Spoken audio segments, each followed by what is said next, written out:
Mtazamaji wa TET Soma Kwanza TV, karibu katika mahojiano mafupi na mkurugenzi mkuu wa Taasisi ya Elimu Tanzania, Dr. Annette Komba. Mahojiano haya yatahusiana na siku ya wanawake duniani, na kama tunavyofahamu, kauli mbiu ya mwaka huu ni haki na usawa kwa wanawake na wasichana wote.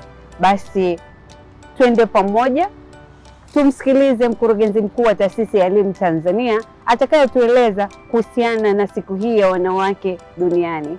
Karibu. Wewe ni mwanamke mwenye nafasi ya juu ya uongozi. Kauli hii ina uzito kwa kiasi gani kwako? Asante sana, nashukuru kwa swali zuri.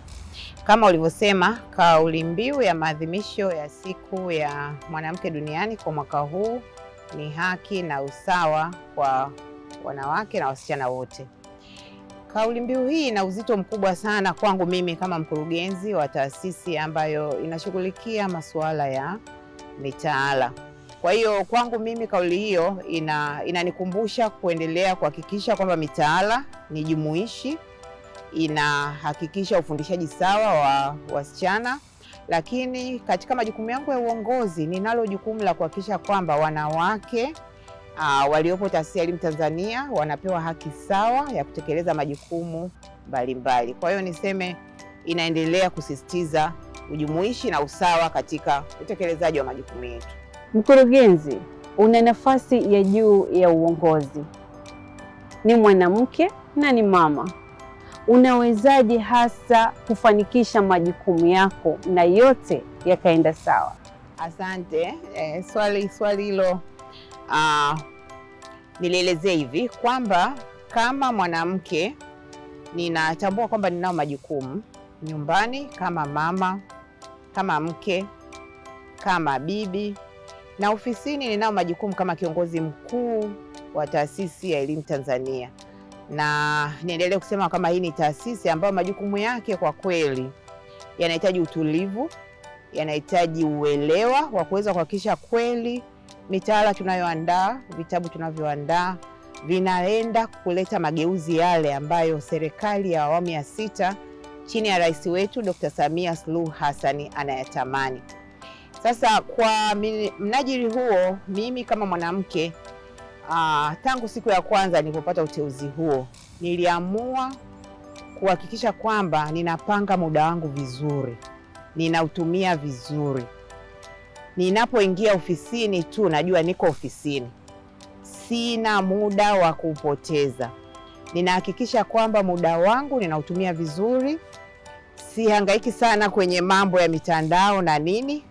Kwa hiyo kwa kubalansi muda, ninahakikisha kwamba majukumu yangu kama kiongozi yanatekelezeka vizuri, na ninaporudi nyumbani sasa ninahakikisha pia ninatimiza majukumu yangu kama mke, kama mama, kama bibi. Lazima nihakikishe kwamba ninapika, lakini pia ninafanya yale majukumu mengine ya kawaida kama mwanamke. Kwa hiyo kwa kweli nilichojifunza katika nafasi hizi za uongozi ni kuhakikisha kwamba unapanga muda vizuri na unautumia vizuri. Ukifanya hivyo utaendelea kuwa kiongozi bora, lakini zaidi utaendelea kuwa mama, mke na bibi mwema. Mkurugenzi, kuna changamoto yoyote unaipata ya kuwa kiongozi wa juu ukiwa mama, mke na pengine bibi? Changamoto zinaweza kuwepo, lakini mimi nimeamini kwamba katika kupanga muda wangu vizuri nimeweza kuepukana na hizo changamoto. Lakini mimi kama nilivyosema hapo awali, nahakikisha kwamba ninapokuwa ofisini sina mambo ya nyumbani tena, niko ofisini. Kwa hiyo ninapotoka ofisini jioni, kwanza jambo ambalo nimejitahidi sana kuhakikisha, siachi faili mezani, siachi faili kwenye mfumo. Nahakikisha kwamba mambo yote nimeyashughulikia ipasavyo. Kwa hiyo ninapofika nyumbani ninaanza sasa kushughulikia mambo ya nyumbani. Kwa kufanya hivyo nimeweza kuondoa uwepo wa changamoto katika kuhakikisha kwamba majukumu yangu ya nyumbani na majukumu ya ofisini yote yanatekelezwa tena kwa ufasaha. Mkurugenzi, kuna viongozi wa nafasi za juu Taasisi ya Elimu Tanzania ambao wako chini yako. Utendaji wao hasa ukoje? Unaweza kuwaelezea? Asante kwa swali hilo. Kwa kweli niseme Taasisi ya Elimu ina takribani wanawake 8, viongozi wanawake 8. lakini katika ujumla wao niseme kwamba ni viongozi ambao wananitia moyo sana. Ni viongozi ambao wanatekeleza majukumu yao kwa umahiri mkubwa na kwa kushikilia idara hizo takribani 8, ni takribani nusu ya idara za Taasisi ya Elimu Tanzania.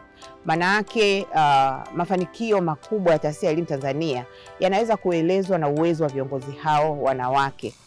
Kwa hiyo niseme nimepata uzoefu wa kufanya kazi na viongozi wanawake wenzangu ambao nimejifunza kwamba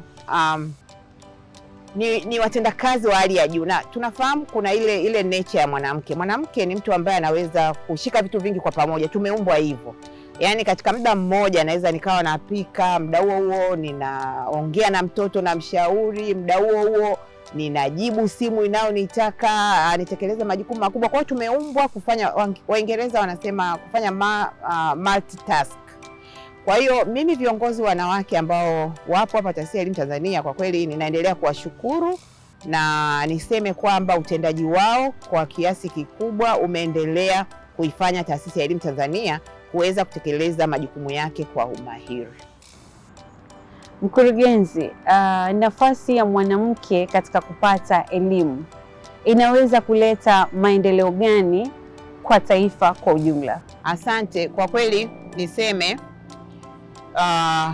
kwanza ukirejea sensa ya Tanzania, nafikiri wanawake tuko wengi zaidi, na niendelee kuishukuru sana serikali ya awamu ya 6 imeendelea kuhakikisha utoaji wa elimu kwa usawa. Na kama tunavyofahamu tumefanya mapitio makubwa ya mitaala mwaka 2023. Niseme mitaala ile kwa kiwango kikubwa imezingatia ujumuishi, kuhakikisha kwamba watoto wote wa kike na wa kiume wanapata haki sawa ya elimu. Kwa kufanya hivyo tu ni wazi kwamba serikali inatambua umuhimu wa watoto wote wa kike na wa kiume katika kuchangia katika ujenzi wa taifa letu. Na niseme ile mitaala namna ambavyo tumeiboresha, tumesema kwa mfano elimu ya lazima ni miaka 10. Hii ni kwa watoto wote wa kike na wa kiume. Kwa hiyo kwa kufanya hivyo tunahakikisha kwamba watoto wetu wote wanapojiunga darasa la kwanza wote wanapata haki ya msingi ya kufika kidato cha 4.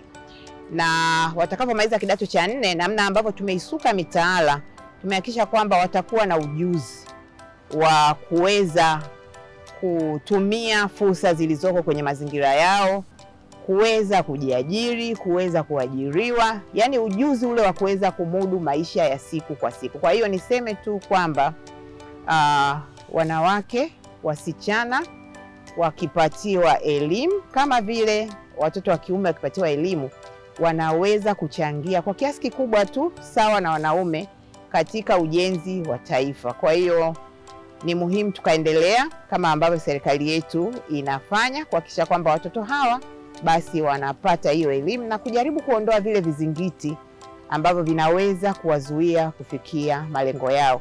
Na namna moja ambayo serikali imefanya, tukisema elimu ya lazima ni miaka 10, basi hapo tunakuwa tumepunguza muda wa huyu mtoto wa kike kuweza kufikiriwa kuolewa mapema katika umri mdogo. Kwa hiyo akikaa kwa miaka 10, amejiunga na darasa la kwanza akiwa na miaka 6, kwa hiyo atamaliza akiwa na miaka 16.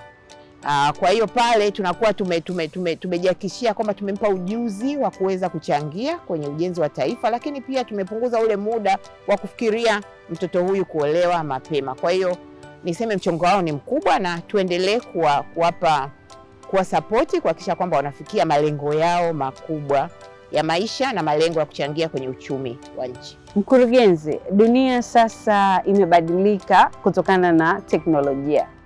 Ushauri wako hasa ni upi kwa wasichana na wanawake katika matumizi ya kidigitali hasa katika sekta ya elimu? Swali hilo nalo ni zuri sana. Kwa kweli ulimwengu wa sasa ni ulimwengu wa kidigitali, na wanawake na wasichana hatupaswi kuachwa nyuma. Na kwa kulitambua hilo, ndio maana mageuzi yetu makubwa ya elimu yamezingatia na kusisitiza matumizi ya tehama na teknolojia nyingine katika ufundishaji na ujifunzaji. Lengo kwa kweli ni kuhakikisha basi hawa wasichana wadogo wanaweza kuwa wa kidijitali kuanzia umri mdogo. Kwa mfano, ili kusisitiza matumizi yao ya TEHAMA, tumeanzisha ufundishaji wa somo linalowawezesha kuweza kufanya coding kuanzia elimu ya awali. Kwa hiyo kwa kufanya hivyo tunaleta uhakika kwamba hawa wasichana wadogo wanavyohitimu watakuwa na umahiri wa kutumia teknolojia mbalimbali. Na kwa wanawake ambao pengine tayari tumeshahitimu, tuseme tu kwamba muundo wetu wa elimu unasema kwamba kuna fursa ya elimu bila ukomo. Kwa hiyo ni muhimu sana kujifunza kwa njia yoyote ile, kuhakikisha kwamba tunaendana na maendeleo ya sasa ya sayansi na teknolojia. Na hilo kwa hapa taasisi tumelifanya sana. Tumekuwa tukitoa kozi mbalimbali, tukitafuta wataalamu kuhakikisha kwamba wanatupitisha kwenye teknolojia zote wezeshi ambazo zinatufanya na sisi basi tuendane na wakati wa sasa. Na tukiweza kufanya hivyo, basi sisi tunaporudi chini tunawafundisha walimu ili waweze kuwafundisha wanafunzi vema na wao wakue katika ulimwengu huu wa kidijitali.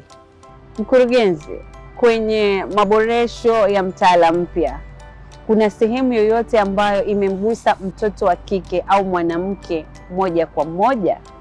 Kwa kweli, katika ujumla wake niseme maboresho yote yaliyofanyika yamewagusa watoto wote kwa usawa, watoto wote wa kiume, watoto wa kike kwa usawa, na kwa kiwango kikubwa wakati tukifanya maboresho hayo, kwa sababu kwa historia tuliyokuwa tumeirithi, ni wazi kwamba watoto wa kiume walikuwa wamepewa nafasi kubwa.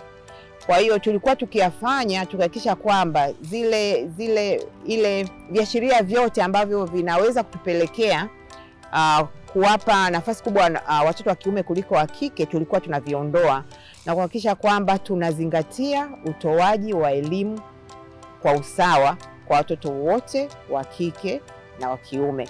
Kwa hiyo niseme mitaala yetu kwa kweli ni jumuishi, na tulijikita kwa kiasi kikubwa pia katika kuboresha mitaala ya elimu ya ualimu, kwa sababu tunatakiwa tuandae walimu ambao wakienda darasani wanaweza kutumia mbinu shirikishi ambazo zitaweza kuwawezesha watoto wote wa kike na wa kiume kushiriki vema kwenye tendo la ufundishaji na ujifunzaji, ili waweze kupata umahiri ambao unakusudiwa. Kwa hiyo kwa kifupi tu niseme kwamba mitaala yetu imejikita kwenye mambo mengi, yakiwemo kujenga stadi za karne ya 21 za kuwasiliana, kutatua matatizo, fikra tunduizi na kadhalika. Na hizo zote tunazijenga kwa usawa kwa watoto wa kiume na wa kike. Kwa hiyo tunataraji kwamba wahitimu wetu kwa kweli wataweza kupambana kwenye karne hii ya 21, watakuwa na umahiri ambao unawawezesha kuishi na kupambana kitaifa, kimataifa na kikanda katika karne hii ya 21, watoto wote wa kike na wa kiume. Kwa hiyo usawa umezingatiwa, na ni imani yetu basi kwamba sisi kama wazazi tufanye jukumu letu kama wazazi nyumbani la kusisitiza umuhimu wa elimu kwa watoto wote wa kike na wa kiume. Tuwape nafasi sawa, tusiwape kazi nyingi watoto wa kike tukawapa unafuu watoto wa kiume. Kama kuna kazi nyumbani, watoto wote wafanye kazi kwa usawa, wamalize katika muda sahihi, wapewe nafasi ya kujifunza kwa lengo lile ambalo serikali inatamani kuona kwamba wahitimu wote wanapata umahiri na nafasi sawa ya elimu na ujuzi ule ambao unakusudiwa. Labda niongelee pia kwamba serikali hii ya awamu ya 6 imefanya mambo mengi ya kuhakikisha uwepo wa wasichana katika elimu. Kuna Samia Scholarship kwa mfano, ambayo inatoa nafasi sawa kwa kike na wa kiume. Lakini pia ziko nafasi nyingi ambazo zinasisitiza uwepo wa watoto wa kike kwenye masomo ya sayansi na teknolojia nyingine. Kwa hiyo nafikiri ni nafasi kwa kweli ya wazazi na walezi kuwa encourage watoto wa kike kutokuwa na uoga wa kuweza kushiriki kwenye masomo yote ya sayansi na teknolojia. Mitaala yetu tumeiboresha kwamba tukifika darasa la 6 tuna mikondo miwili, mikondo ya amali na mkondo wa elimu ya jumla. Basi ni nafasi ya kuhamasisha watoto wetu wa kike kushiriki kwa ufasaha kwenye mikondo yote. Nina imani kwa mfano mtoto akifika darasa la 6 akijiunga na mkondo wa amali, akajiunga kwa mfano na mambo ya ufundi wa magari, au akajiunga na mambo ya mapishi au ushoni au utalii au fani yoyote, basi huyu atakuwa ni chanzo kizuri cha kushiriki kwenye ujenzi wa taifa pale atakapohitimu. Basi niendelee kusisitiza kwenye kauli mbiu ya siku ya wanawake ya mwaka huu ambayo inasema haki na usawa kwa wanawake na wasichana wote. Tuendelee kusimama kwenye kauli mbiu hii, tusimamie haki na usawa, kila mtu katika nafasi yake. Kama wewe ni kiongozi, basi pale ulipo uhakikishe kwamba unatoa nafasi sawa na haki sawa kwa wanawake wale ambao unawaongoza. Lakini pia kama unafanya kazi na wasichana, kama wewe ni mwalimu, basi ufundishaji wako uzingatie kwamba darasani wasichana wanapewa haki na nafasi sawa. Tukifanya hivyo, hakika tutafikia lengo la kuwaongeza wanawake wengi katika nafasi mbalimbali za kuweza kushiriki kwenye ujenzi wa taifa letu. Na nimalizie kwa kumshukuru sana Mheshimiwa Rais wa Jamhuri ya Muungano wa Tanzania.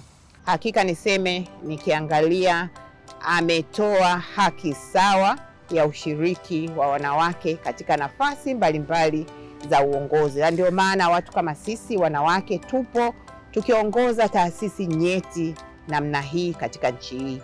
Asante sana. Mtazamaji wa TET Soma Kwanza TV, tumefikia tamati ya mahojiano mafupi na mkurugenzi mkuu wa Taasisi ya Elimu Tanzania, Dr. Annette Komba, kuhusiana na siku ya wanawake duniani yenye kauli mbiu haki na usawa kwa wanawake wote. Mtazamaji, endelea kutufuatilia TET Soma Kwanza TV pamoja na mitandao yetu ya kijamii TET Soma Kwanza TV pamoja na Taasisi ya Elimu Tanzania.